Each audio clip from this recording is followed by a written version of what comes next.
না ব্রহ্মদত্ত বাবা, এই এক গোপালের জ্বালায় তো দেখছি কৃষ্ণনগরে আমাদের আর থাকা যাবে না। কিছু একটা করুন বাবা, না হলে আমরা কোথায় যাব, কি খাবো? আরে চুপ কর। এই গোপাল গোপাল আর গোপাল, ওই এক গোপালেই দেখছে আমার চোখের ঘুম সব উড়িয়ে দিল। বাবা, আমি কি একটা কথা বলতে পারি? একটা কেন, 100টা বলতে পারিস, তবে কথাগুলো যেন কাজের হয়, বুঝেছিস? বাবা, আমি বলছিলাম কি, জ্যান্ত গোপালকে যখন আমরা কিছুতেই কবজা করতে পারছি না, তখন মরা গোপালকে আমাদের দলে ভিড়িয়ে নিলে কেমন হয়?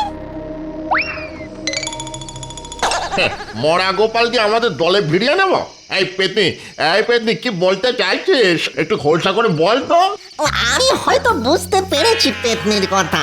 ও বলতে চাইছে গোপাল যদি ফট করে অক্কা পায়, তাহলে ও তো আমাদের মানে এই ভূতের দলেই এসে জুটবে। ঠিক ঠিক, গোপাল তখন আর আমাদের কাছে বাগড়া দিতে পারবে না। উপরন্তু ওর যা খোলতাই মাথা, সেই মাথাকে কাজে লাগিয়ে আমরা কৃষ্ণনগরের মানুষদের আরো নাকানি চোপানি খাওয়াতে পারবো। বাহ বাহ বাহ বাহ বাহ, বেড়ে বুদ্ধি, খুব ভালো বুদ্ধি। কিন্তু প্রশ্ন হচ্ছে গোপাল মরবে কবে? হ্যাঁ, ও মরবে কবে? এটা জানার জন্য তো আমাদের জ্যোতিষী ভূতের সঙ্গে একবার কথা বলা উচিত নাকি? কিন্তু জ্যোতিষে ভূত এখন কোথায় ডেরা বেঁধেছে সেটা তো আমরা জানি না। শাকচুনি, বলুন ব্রহ্মদত্তি বাবা। চট করে আশাওড়া গাছের ডাল থেকে আমার দূরদৃষ্টির নলটা একবার টেনে আনতো।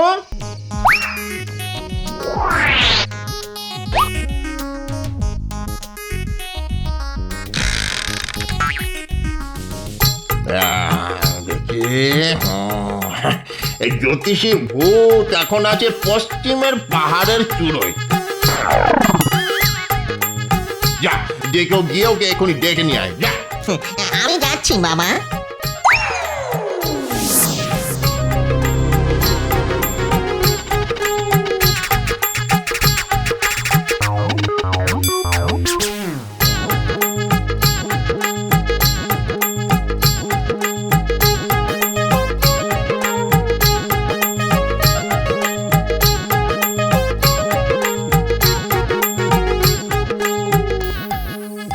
প্রণাম মহারাজ। আরে গোপালজি, এসো এসো, এই মনে মনে তোমার কথাই ভাবছিলাম। তাই নাকি? আর ভাবতে ভাবতেই তুমি এসে হাজির। তবে তুমি অনেকদিন বাঁচবে গোপাল। সে তো বাঁচবই মহারাজ। রাজ্যতীশী আমার হাত আর কুষ্ঠি দেখে বলেছেন আমি নাকি অনেক দিন বাঁচব, নিদেন পক্ষে 90 বছর। তবে মাঝখানে ছোট্ট একটা বিপদ আছে। সে কি বিপদ আছে? ওই তো বললাম, ছোট্ট একটা বিপদ। তবে সেটা কেটে গেলেই না পাক্কা 100 বছর বাঁচবো। সে তো তোমার বাঁচতে হবেই গোপাল। আরে নিজের জন্য না হোক, এই কৃষ্ণনগরের জন্য, কারণ তুমি ছাড়া তো এই কৃষ্ণনগর অন্ধকার। আচ্ছা গোপাল, একটু মাছ ধরতে গেলে হয় না? মহারাজ, আমার মনটাও সকাল থেকে কেমন যেন মৎস্য শিকার করে নেচে নেচে উঠছে। তাহলে চলো আগামীকাল মৎস্য মারিব, খাইব সুখে করে আসি। তাই চলুন মহারাজ।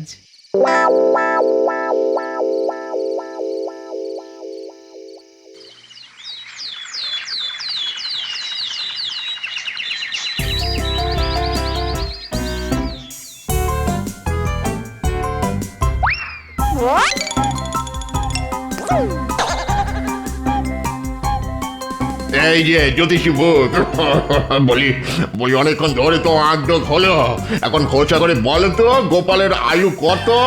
গণনা বলছে গোপালের আয়ু অনেক দিন, এখন চট করে যাবে না। আচ্ছা, ওকে মেরে ফেলা যায় না? মানে ধরো ওই ঘাটটা টুকুস করে মটকে মেরে দিলাম আর কি, যায় না?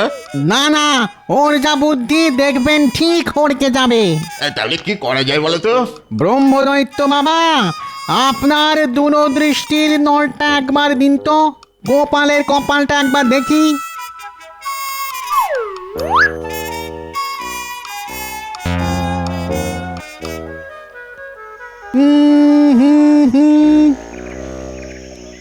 পেয়েছি পেয়েছি। বুঝলেন ব্রহ্মদৈত্য বাবা, গোপালের কপালে একটা ছোট খাটো দুর্ঘটনা লেখা আছে। এই কিরকম কিরকম? গোপালের হাতে আজ ছিপের বড়শি ফুটে যাওয়ার প্রবল সম্ভাবনা। ওটাকে যদি কাজে লাগানো যায়। এর মাথায় এসে গেছে। এই বিস্ফোত, আরে এই বিস্ফোত, কোথায় গেলি বাবা? বলুন ব্রহ্মদত্তি বাবা। এই শোন, পুকুর পাড়ে গোপাল মাছ ধরছে বুঝছিস, আজ ওর হাতে ছিপের বড়শি ফুটে যাওয়ার প্রবল সম্ভাবনা আছে। তুই এক্ষুনি গিয়ে বড়শির মধ্যে ঢুকে পড়, আর বড়শি হাতে ফুটে গেলে তুই টুকুস করে গোপালের শরীরে ঢুকে যাবি, ঠিক আছে? আর শরীরে ঢুকে গেলেই আমার বিশ্বে সারা শরীর ওই নীল হয়ে গোপালের চোখ কপালে উঠবে, তাই তো? যা এক্ষুনি গিয়ে কাজে লেগে পড় বাবা, আমার আশীর্বাদ আছে তোর সঙ্গে। যা।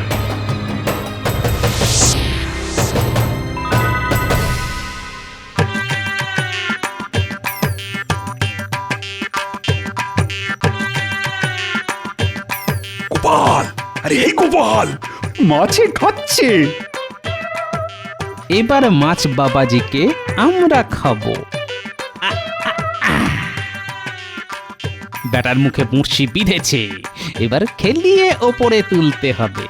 মহারাজ, আপনি ছিপটাকে ধরুন, আমি জলে নেমে মুখ থেকে বড়শি খুলে মাছটাকে তুলে আনি। মহারাজ, মনে হচ্ছে শের দুইয়ের পাকা রুই। বাহ বাহ, খুব ভালো। বাবা গো, কি হলো গোপাল? আঙুলের ডগায় বড়শি ফুটে গেল মহারাজ, আর মাছটাও পালালো। ঠিক আছে ঠিক আছে, তাড়াতাড়ি জল থেকে উঠে এসে হাতে একটু ওষুধ টষুধ লাগাও না। দাঁড়ান, আগে বড়শিটা খুলি।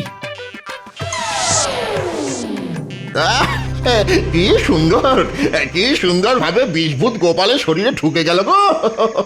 মার মার মার মার, ওর মর গোপাল, তাড়াতাড়ি মর, আর মরলেই তুই আমাদের দলে। বাবা রে, কাশিটা খুব জ্বালাচ্ছে গো।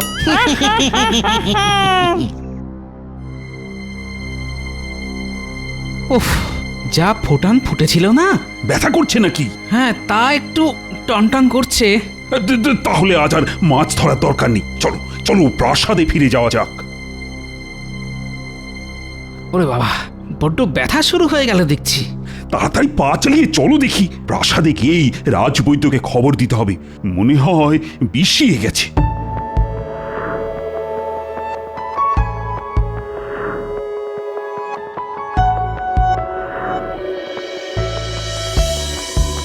ও বাবা গো, কি যন্ত্রণা! রাজবৈদ্য, কিছু একটা করো। এই গোপালের এত কষ্ট তো আর চোখে দেখা যাচ্ছে না। আমি তো সর্বশ্রেষ্ঠই ওষুধ দিয়েছি মহারাজ। আসলে মনে হয় বড়শির মুখে অত্যন্ত তীব্র কোনো বিষ ছিল, আর তাতে এই ধনুষ্টঙ্কার হয়ে গেছে। ধনুষ্টঙ্কার? সে তো মহা সাংঘাতিক জিনিস। না না রাজবৈদ্য, কিছু একটা করুন, গোপালকে ভালো করে তুলতেই হবে। না না না না, অধৈর্য হবেন না রানীমা, অধৈর্য হবেন না। আমি আমার জ্ঞান মতো সব চেষ্টাই করে যাব। তারপরে ওই ওপরওয়ালার হাত। উপরওয়ালার হাত কেন বলছেন? তাহলে কি গোপাল? হ্যাঁ রানীমা, ধনুষ্টঙ্কারে বড় একটা কেউ বাঁচে না। এই, তুমি চুপ করো তো দেখি, মুখে তো ভালো কথা আসে না। কেন? ভালো কথাই তো বলছি মহারাজ। গোপাল মরে গেলে আর কারো ভালো না হোক, আমার তো ভালো হবেই মহারাজ। দু হাতে আপনার রাজকোষ ফাঁকা করে দেব। হ্যাঁ, মাগো, দেখো দেখো রাজবৈদ্য, ওর নাড়িটা একবার ভালো করে দেখো দেখি। ভালো না, নারীর গতি একেবারেই ভালো না। মনে হচ্ছে সারা শরীরে বিষ ছড়িয়ে যাচ্ছে। মহারাজ, মহারাজ, ওর বাড়িতে একটা খবর দিন তো। আমি খবর পাঠিয়েছি। ওগো, ওগো, কি হয়েছে তোমার? বলো কি হয়েছে, বলো বলো কি হয়েছে? আমি চললাম গিন্নি। আচ্ছা, নারী নারী বন্ধ হয়ে গেল। তার মানে গোপাল চলে গেল? মরেছে মরেছে গোপাল মরেছে, গলা ছেড়ে বলো সবাই, গোপাল মরেছে। গোপাল মরেছে। মরেছি, গোপাল মরেছি। তা ব্রহ্মদত্তি বাবা ঠিকঠাক করতে পেরেছি তো? একেবারে 100 ওরে বাবা, গোপাল শেষ। গোপাল এখন আমাদের দলে আসতে বাধ্য হবে। তারপর গোপালের বুদ্ধির জোরে কৃষ্ণনগরের সমস্ত মনুষ্যকুলকে নাকানি চোপানি খাইয়ে ছাড়বো। যা যা যা যা যা, চট করে ভালো দেখে একটা মালা নিয়ে আয়, হ্যাঁ বুঝলি, মোটা দেখে আনবি। মালা দিয়ে কি হবে ব্রহ্মদত্তি বাবা? মেকা খোকা, ওরে গোপালের মতো একজন মহান ভূত আজ আমাদের দলে যোগ দেবে, তাকে একটু বরণ করে নিতে হবে না? তাড়াতাড়ি যা।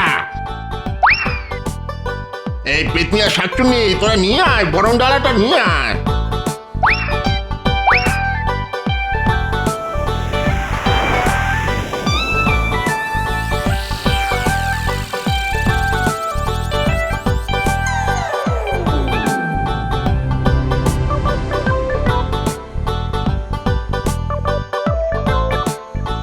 ওই তো গোপাল আসছে।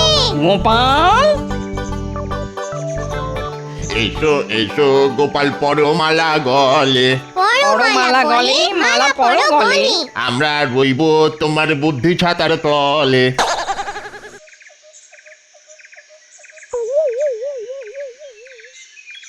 আরে দূর গোষ্ঠীর পিণ্ডি, বলি এসব কি রঙ্গ হচ্ছে? আরে রঙ্গ নয় রে বাপ, রঙ্গ নয়, এটাই হলো ভূত সমাজের সনাতন রীতি।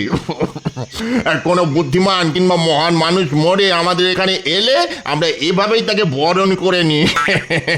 আমাকেও করেছিল, এটাই করেছিল, মনে আছে তো? হ্যাঁ, আমার নাম ব্রহ্মদত্তি, ভূতদের রাজা। হ্যাঁ, এসো এসো বাবা। ব্রহ্মদত্তি, ভূত, ভূতেদের সমাজ, এই এই এসব কথা বলার মানে কি? হ্যাঁ, বুঝতে পেরেছি, তুই এখনো ঠিক মতো তোর অবস্থাটা বুঝে উঠতে পারিস না। হয় ওরে বাপ, হয় রে হয়, সকলেরই এরকম হয়, আমারও হয়েছিল। মরে যাওয়ার ঝটকা আর খটকা কাটাতে কিছুটা সময় লেগেছিল রে বাপ। তার মানে তুমি বলতে চাইছো যে আমি মরে গিয়ে ভূত হয়ে গেছি, আর ভূত হয়ে তোমাদের এখানে চলে এসেছি? ঠিক তাই। আমি বিশ্বাস করি না, এ নিশ্চয়ই তোমাদের কোনো ছলনা। ছলনা নয় রে বাপ, এর মধ্যে কোনো ছলনা নেই। তবে হ্যাঁ, তোর মতো ধুরন্ধরকে মারতে আমাকে একটু ছলনার আশ্রয় নিতে হয়েছিল। যাকে যাক যাক যাক, এখন থেকে তুই আমাদের মন্ত্রী, বুঝেছিস? এখানে থেকে আমাদের বুদ্ধি দিবি, আর সেই বুদ্ধির জোরে আমরা এই মানুষদের মাদর নাচে নাচাবো। কি মন্ত্রীর পদটা পছন্দ হয়েছে তো? এসব কিছুই আমার পছন্দ নয়, আমি বাড়ি যাব। বলে কি রে বাড়ি যাবে? মামার বাড়ি। শোন রে বাপ, এখানে একবার এসে পড়লে আর তো বাড়ি ফিরে যাওয়া যায় না। আর বাড়ি ফিরেই বা কি করবি, ছাতার মাথা। ওই যে কথায় আছে না, বুঝলে চোখের পাতা, কে বা পিতা, কে বা মাতা। মানে চোখের পাতা বুঝলে বাপ মা কেউ নয় রে। শোন রে বেটা, তোর বাড়ির লোকেরা তো এক এক করে তোকে খরচার খাতায় লিখে দিয়েছে টুকুস করে। চোখে তুলসী পাতা দিয়ে খাটিয়ায় শুয়ে রেখেছে। আমাদের সকলেরই এই রকমই হয়েছিল। আবার বলছি, এ সবই তোদের মন গড়া কথা। গোপালকে কেউ খরচার খাতায় লিখে দিতে পারে না, বুঝলি? লিখে দিতে পারে না? হ্যাঁ, না, পারে না। তাহলে এই নে আমার দূরদৃষ্টি নল, চোখে লাগিয়ে দেখে নে তোর বাড়িতে এখন কি হচ্ছে। হ্যাঁ হ্যাঁ, আরে কি হলো দেখ।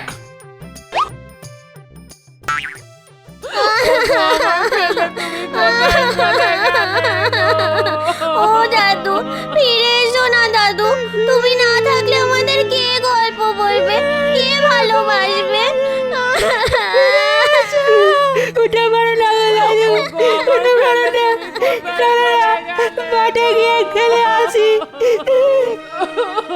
ফিরে এসো গোপাল, ফিরে এসো, ফিরে এসো গোপাল দাদু। ভালোই হলো বলো, গোপাল বেটা মরতে আমাদের সুবিধা বই অসুবিধা হবে না, কি বলো? তাজা বলেছেন, মোটাটার বড় চ্যাটাং চ্যাটাং কথা ছিল। বচনে বচনে পুড়িয়ে মারতো একেবারে। শুধু মহারাজের চোখের মণি ছিল বলে কিচ্ছু বলা যেত না।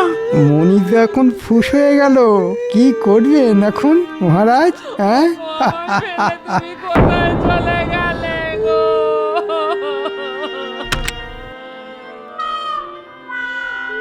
টাকা কড়িগুলো কোথায় রেখে গেছে?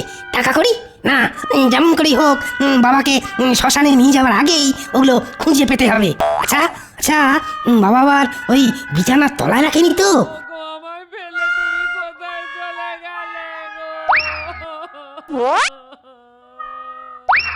খোকা, হ্যাঁ, বাবা যেতে না যেতেই ঘরদোর সব লন্ডমন্ড করছো তো, কিন্তু মনে রেখো আমিও এক ভাগিদার এসে গেছি। বাবাকে ছেড়ে ঘরেতে কি করছো ভাই? না মানে বাড়িতে এত লোক আসছে তাই ভাবলাম মানে ওই ঘর দোর বিছানার পত্রগুলো একটু গুছিয়ে রাখি আর কি। ও তাই নাকি? তুমি কষ্ট করতে যাবে কেন ভাই? কষ্ট করা লোক তো এসে গেছে, মানে তোমার ভগিনী। এই যে শুনছো? ব্যাস হয়ে গেল, শকুনের দল ঠিক এসে হাজির। কিছু বলছো? শোনো, বাড়িতে 5 জন আসছে, ঘটিতে গুছিয়ে রাখো তো। তোমার মায়ের তো এখন মাথা ঠিক নেই, তাই এই ফাঁকে তন্ন তন্ন করে খুঁজবে কোথায় টাকা কোথায় গয়না সব রেখে গেছে তোমার বাবা, না হলে তোমার দাদা কিন্তু সব নিয়ে নেবে। ছি ছি ছি ছি ছি ছি, এই আমার নিজের ছেলে, এই আমার জামাই। হ্যাঁ রে বাপ, এই হলো সংসারের আসল চেহারা। ভেবে দেখ মন কেউ কারো নয়। তাই তো বলছি, সংসারের কথা ভুলে গিয়ে খোলা মনে আমাদের এখানে থেকে যা, দেখবি কত আনন্দ, কত মজা। আমি আরেকটু দেখতে চাই। ওগো আমায় ফেলে তুমি কোথায় চলে গেলে গো?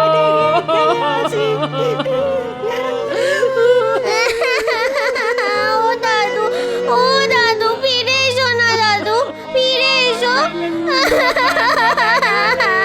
ও দাদু ফিরে এসো না।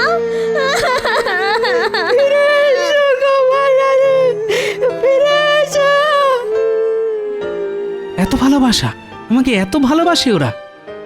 ও ব্রহ্মদত্তি বাবা, আমাকে আমাকে একবার ওদের কাছে যেতে দাও। গিন্নিকে আর আমার প্রিয় নাতি নাতনিদের একবার দেখা দিয়েই চলে আসবো। সে কি করে হয়? কেন হয় না, কেন হয় না?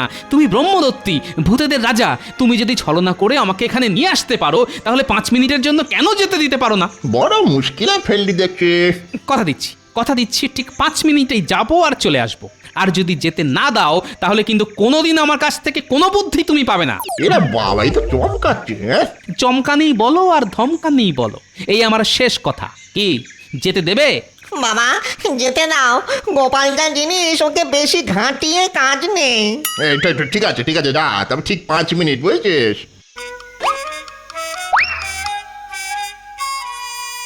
হ্যাঁ, একবার মানে মানে গিয়ে নিজের খোলে ঢুকি, তারপর তোদের বুঝিয়ে দেব কত বছরে 5 মিনিট হয়। বেটা বজ্জাতের ধাড়ি ভূতের দল।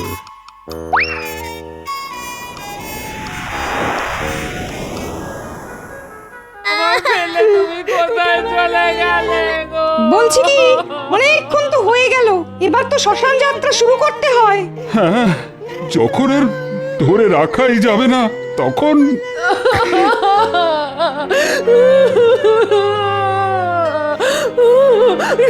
না না, ওকে ওকে তাহলে নিয়ে যাবেন। নিয়তি নিয়তি, ওঠো গোপালের বউ, ওঠো, চোখ মোছো, অনেক কাজ আছে তোমার। এখন শক্ত না হলে তো গোপালের আত্মাই কষ্ট পাবে। গোপালকে আমি ছেলে বলে ডাকতাম, আজ আমি বুঝতে পারছি সন্তান হারানোর যন্ত্রণা। বাবা বাবা, তুমি যেও না বাবা, তুমি চলে গেলে আমি আর কাকে বাবা বলে ডাকবো? ও বাবা, তুমি তো কিছুই বলে গেলে না বাবা।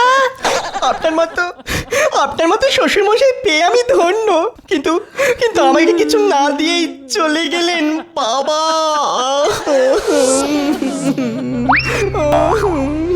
ওরে বাবা, কে গাঁটটা মারলো? বাবা বাবা, মাথা ফুলে চালু হয়ে গেল। কে রে? ভূত, এই ভূত ভূত ভূত মারছে গো, ভূত মেরে ফেললো আমায়, ভূত ভূত। ওরে বাবা, বাবার ভূত, পালা। চুপ, বাবার ভূত নয়, তোদের জ্যান্ত বাবা। তবে তোদের আর ছেলে জামাই বলে স্বীকার করি না। যা যা, দূর হয়ে যা সব। ওগো তুমি ফিরে এসেছো? দাদু, হ্যাঁ গো গিন্নি, তোমার নাতি নাতনি আর মহারাজ রানীমার টানে ফিরে এসেছি আমি। পাজি ভূতের দল ছল করে আমায় নিয়ে পালিয়েছিল, কিন্তু আমার নামও গোপাল। ওদের সাধ্য কি আমায় আটকে রাখে? আমি জানতাম তুমি ঠিক ফিরে আসবে। আজ এত খুশি হয়েছি, এত খুশি হয়েছি, জীবনে এত খুশি আর কখনো হয়েছি বলে মনে পড়ে না। আমিও খুব খুশি হয়েছি। তাই নাকি? হ্যাঁ গো গোপাল, তোমার আচমকা মৃত্যুতে বুকটা ফেটে যাচ্ছিল আমার। তাহলে একটু আগে চাপাসরের সেনাপতিকে কে বলছিল ভালোই হলো গোপাল বেটা মরতে আমাদের সুবিধা বই অসুবিধে হবে না? কি ঠিক বলছি কি না? হ্যাঁ বেটা আমার মনের কথা কি করে জানলো? 5 মিনিট হয়ে গেছে গোপাল, এবার চলো। দূর হ জমের অরুচি ভূতের দল। না গেলে কিন্তু ঘাড় ধরে নিয়ে যাব। তাই নাকি? দাঁড়া দাঁড়া, ধর তো আমার ঘাড়, এমন মার মারবো না। ওরে বাবা রে, পালা রে পালা পালা।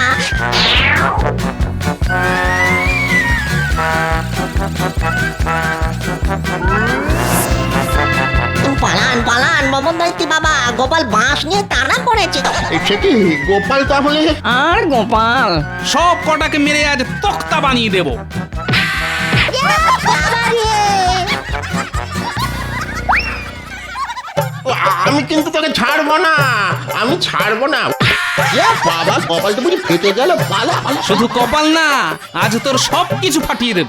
না রে বাপ, বুড়ো বয়স আর বাঁশ পেটা খেতে পারবো না রে।